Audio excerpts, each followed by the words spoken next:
Hello students, कैसे हैं आप लोग।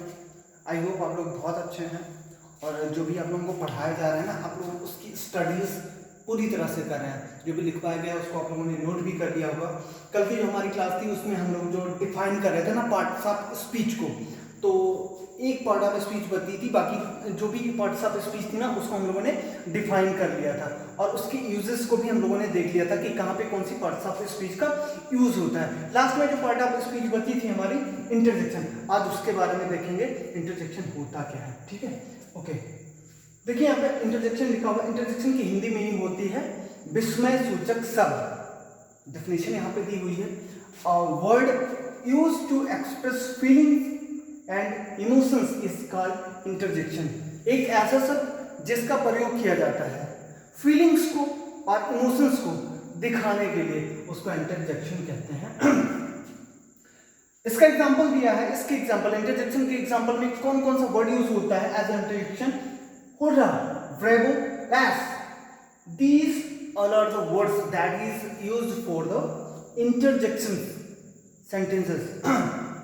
अब यहाँ पे देख लेते हैं। यहाँ पे हमने एक एग्जांपल लिखा हुआ है, hurrah we have won the match. जैसे हम लोग कोई कार्य कर रहे हैं ना होते हैं, उसको हमने कर लिया होता है, उसमें हमारी विजय होती है तो हमें बहुत ज़्यादा एक्साइटमेंट होता है। कोई कार्य हम मेहनत करके करते हैं और उसमें हमें जीत हासिल होती है ना, तो हमारे अंदर एक्साइटमेंट, हमारी फीलिंग्स, हमारे इमोशंस ज़्यादा हो जाते हैं। तो उसको बताने के लिए हम हमेशा इंटरजेक्शन का यूज़ करते हैं। वो है यहाँ पे वर्ड यूज हो रहा, we have won the match. हमने एक मैच जीता तो हमारे अंदर एक्साइटमेंट था, उसको हमने पूरा लगा के यहाँ पे व्यक्त किया है। ठीक है, और ये जो इंटरजेक्शन है यहाँ पे सिंबल लगा ना, एक्सक्लेमेशन, आप लोगों ने पढ़ा है एक्सक्लेमेटरी सेंटेंस होता है, विस्मयादिबोधक वाक्य, वही एक्सक्लेमेशन वर्ड है जिसको पार्ट ऑफ स्पीच में इंटरजेक्शन की जगह पे interjection as a interjection use किया जाता है। ओके, तो ये बात हो गई जो हमारा लास्ट पार्ट ऑफ स्पीच था उसकी। अब उसके बाद यहाँ पे हमने कुछ एक्सरसाइज दी है जिसे आप लोगों को करना है। अगर आप लोगों ने बेहतर ढंग से पढ़ा है तो with in a short time you will be solve this exercise. तो अभी स्टार्ट करते हैं। जो हमारी एक्सरसाइज है उसमें क्या क्या लिखा हुआ है, कहाँ पे क्या भरना है, ये सब आपको बताना है। कुछ थोड़ा बहुत हम भी करते हैं, चलो देखते हैं कैसे क्या है। पहला वर्ड दिया है आई, इसके बाद यहाँ पे ब्लैंक स्पेस होगा, हिम अ बुक। अब आप लोगों को डिसाइड करना है कि यहाँ पे क्या फिल होगा। दूसरा है ही लुक्स, फिर लास्ट में कुछ वर्ड भरना है। तीसरा है there was blank space cow. फिर फोर्थ नंबर क्या है, you are taller than, last में फिर भरा बचा हुआ है जो आपको फिल करना है। फिफ्थ नंबर है पहला ही खाली है, पहला वर्ड सब्जेक्ट होता है, एज अ नाउन और प्रोनाउन फिल किया जाता है, इज अ गुड गर्ल, ये भी आपको फिल करना है। यहाँ पे है six number, he met me blank space the party. आपको क्या समझ में आ रहा है, he met me the party, कुछ गेस करिए, क्या गेस कर रहे हैं आप लोग? He met me party blank space, तो यहाँ पे आप लोग बेहतर सोच रहे हैं, he met me at the party, at the party यहाँ पे एट फिल करेंगे, वो मेरे से पार्टी में मिला। Okay, he was kid blank space है अगन। यहाँ पे आपको डिसाइड करना है कि कौन सा वर्ड भरा जाएगा, कौन सा पार्ट ऑफ स्पीच का एग्जांपल जो होगा वो भरा जाएगा।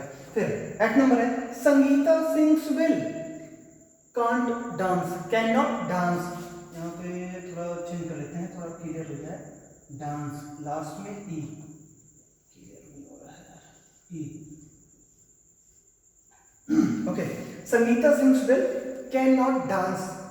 9 नंबर है two blank space to make 4, और लास्ट में है, ठीक है, यहाँ पे आपको फिल करना है, ही राइट्स ब्लैंक स्पेस दिया है, यहाँ भी भरना है। यहाँ पे नाउन भी दिया है, वर्ब भी दिया है, भर नहीं गया है, तो चलो बात कर लेते हैं। यहाँ पे वर्ब दी है तो क्या भरना है, ऑब्जेक्ट तो होगा नहीं, तो जैसे आपको कहीं पे वर्ब भरना है, कहीं पे एडवर्ब भरना है, कहीं पे एडजेक्टिव, कहीं पे प्रीपोजिशन, कहीं पे कंजक्शन, कहीं पे इंटरजेक्शन, ऐसे वर्ड्स आपने भरने हैं। तो यहाँ पे लास्ट में देख लेते हैं, यहाँ पे वर्ब दी है, नाउन भी दिया हुआ है, ठीक है, और आपको कहीं प्रोनाउन भी भरना हो सकता है। तो यहाँ पे देखते हैं क्या बता वर्ब है, तो वर्ब एडवर्ब भरेंगे यहाँ पे, एडवर्ब जो वर्ब के बारे में बताता है। ही राइट्स नीटली, NEATLY,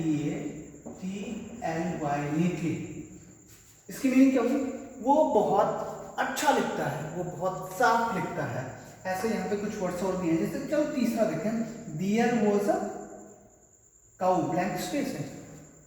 मीनिंग वहां पे एक गाय थी, कैसी गाय थी, मोटी गाय थी, पतली गाय थी, या किस कलर की गाय थी, तो आप कलर वाला भी पढ़ सकते हैं। तो ऐसे थोड़ा हिंट लीजिए, पढ़िए जो आपने पार्ट्स ऑफ द स्पीच लिखी है, और इसको बहुत जल्द सॉल्व करिए और अपडेट करिए। Thank you.